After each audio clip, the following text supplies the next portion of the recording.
with Robert Griffin III as their starter. Let's listen.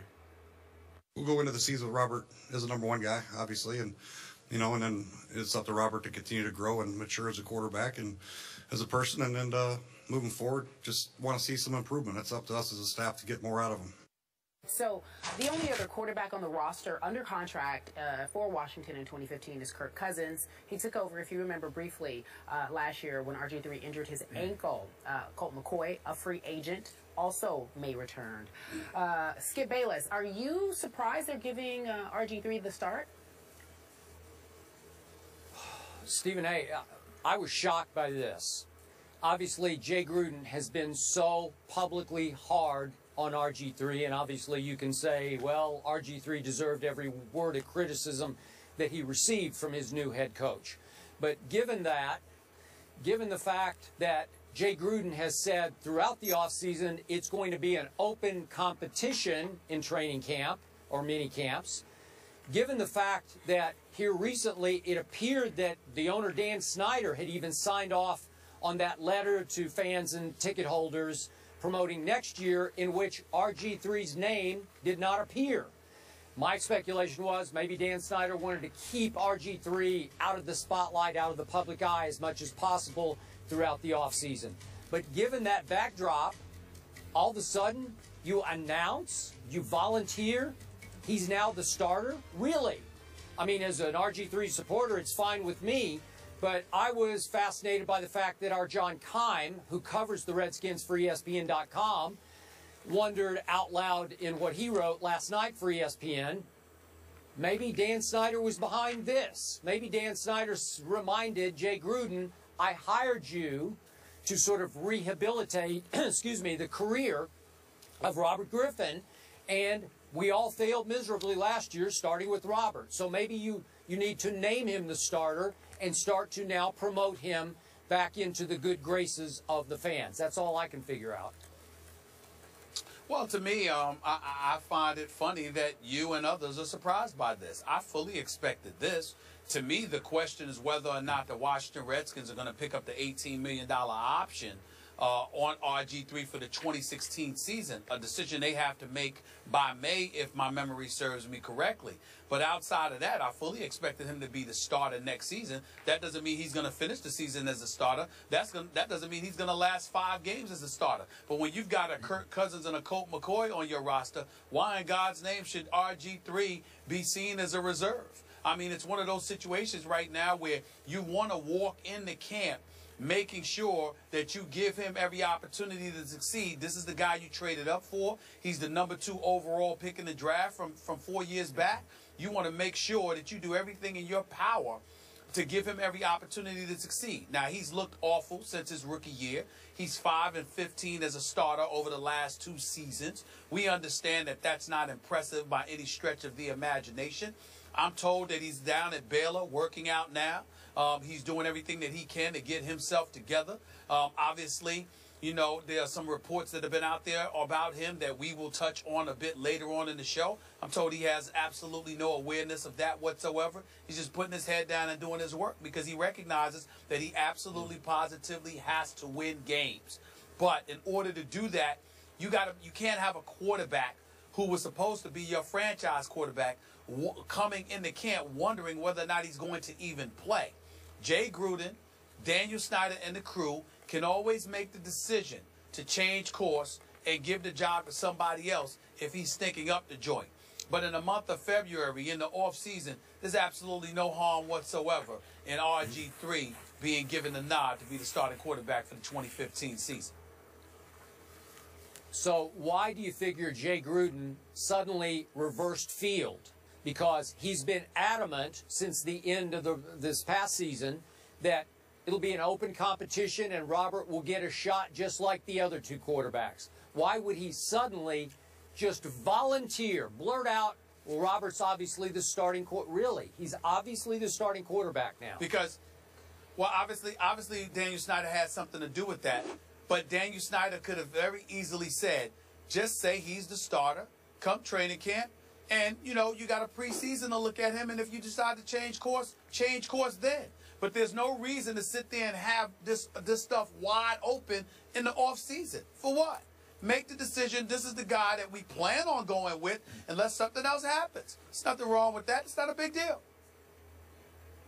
Yeah, we had several analysts on this network yesterday, starting with Mark Brunell, say, hey, he doesn't deserve it. This is a bad idea.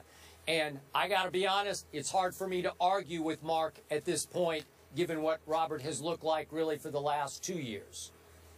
You're talking about production, and I totally understand that. The man threw 4 touchdowns and 6 interceptions, but he did complete 68.7% of his passes. Now, I understand that obviously it wasn't an impressive season, and we get all of that, but it was dysfunction that was rampant within the organization. When you look at an Alfred Morris, when you look at the Deshaun Jackson and the Pierre Garçon and those boys, you should have had a better offense, but that defense was awful. Haslett is gone as your defensive coordinator. You know when you have a bad defense, sometimes that leads to your offense being more pressurized, and sometimes you don't step up and produce. All I'm saying to you is when Mark Brunell and those guys say that, I understand it because they're looking at production. But you have to look at the business. You have to look at branding. You have to look at marketing. You have to look at the money it costs. You have to look at the investment it made. And I told you years ago, Skip, the great Donald Trump said this to me, and I'm going to repeat it, Kerry, Skip, for our viewers right now. I'm sitting down talking with the great Donald Trump. Donald Trump says, Stephen A., don't ever forget I told you this. When you go to a bank and you borrow $3 million and you can't pay it back, you got a problem. But when you go to a bank and you borrow $300 million and you can't pay it back, we've got a problem. The moral of the story is the more of an investment that is made in you, the more the party who invested in you must work diligently to ensure your success. The investment in Kirk Cousins and Colt McCoy isn't nearly measured to the investment that has been made in RG3.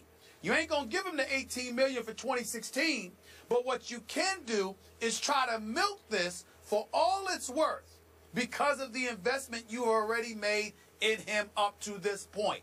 You don't sit there and give somebody else that nod when you still have this investment to try and capitalize off of. You want to squeeze as much out of it as you can get, milk it for all it's worth, particularly in the off season when it's not costing you any games. That's what you want to do.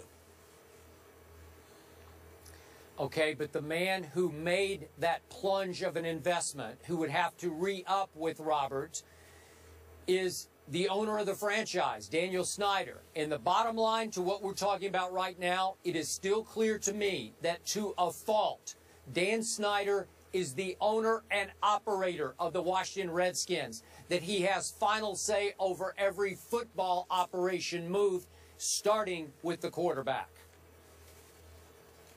No, that's fair. I mean, I'm not going to knock you for that. I'm just saying that in February, it's not an issue. September through December, it's an issue. But in February, it's not an issue right now. Not when your fallback plan is Colt McCoy and Kirk Cousins. Give me a break. All right, we'll discuss Dan Snyder a little later on in the show and his actual owner and operator privileges with one RG3. But let's talk about the rehabilitation process that's already began. Matt Cavanaugh hired as the quarterback's coach to work with Robert Griffin III. Coming up next, there's an update on the locker room attendant who allegedly is being investigated for handling a football during the AFC title game. It appears he really did nothing wrong. The latest after the break. We'll be right back in just a few moments. Is that I feel bad for this locker room attendant, Jim McNally. We were hard on him yesterday. We only knew so many of the facts, thanks to the reporting on Outside the Lines. And we basically vilified him, and we shouldn't have. So today I want to say that I'm glad we're at least filling in the blanks with some other facts, because it sounds like, according to Adam Schefter, that Jim McNally, the locker room attendant, just happened to be wrong place, wrong time on the sideline and was simply the middleman, the conduit, who was handed an unapproved kicking ball that he then handed to the replacement or alternate official who was handling the kicking balls on the sideline. I know this gets very confusing for our viewers, but suffice it to say, as Kerry pointed out, there was another employee of the National Football League on that sideline who was, according to Adam Schefter, supposed to be keeping some balls to give to charity, some of the used balls. And instead, he was keeping some of those used balls for himself to sell however he might sell them. He has subsequently been fired. So the NFL has a little egg on its face here. It was a little complicit in the sideline operation. Not that that contributed to the possible or potential cheating by the Patriots, but it looks bad again here now. So, Stephen A., it might put the NFL in a little more tricky position to come down hard on the Patriots, depending on what is uncovered in the investigation, because the NFL has some shenanigans going on the sideline of its own and might look a little hypocritical here. Your thoughts? My thought is that this is growing increasingly convoluted. You simply don't know what direction to go with this story. One day it's the Patriots, another day it's a locker room attendant, another day it's an NFL official, and then we're on the airways talking about we may have been a bit hard and unfair to the locker room attendant. It just seems to me that it's much ado about nothing. And I know that that's not literally the case because obviously this is still being investigated and punishment could come down. But it seems as the days and the weeks pass, a legitimate case is building for the NFL to say it's been very, very difficult to get to the bottom of this. We can't definitively say Bill Belichick, Tom Brady, and the New England Patriots did things wrong here. And as a result, let's move on. And so for me, I just, I'm so sick of this story. Thank God that it didn't interfere with the great Super Bowl that took place. It's a bit convoluted, and I understand that NFL players far more adept at talking about this subject than me because it affects them. They played on this field to play the Chris Carters of the world and others. They know how much a deflated ball actually gives an advantage to a quarterback and a particular team. I get all of that. I'm just saying that it's become a bit nauseating to discuss this because it's all over the place now. And to me, if you can't definitively point to a Tom Brady or a Bill Belichick being involved in this, who cares? Who really cares?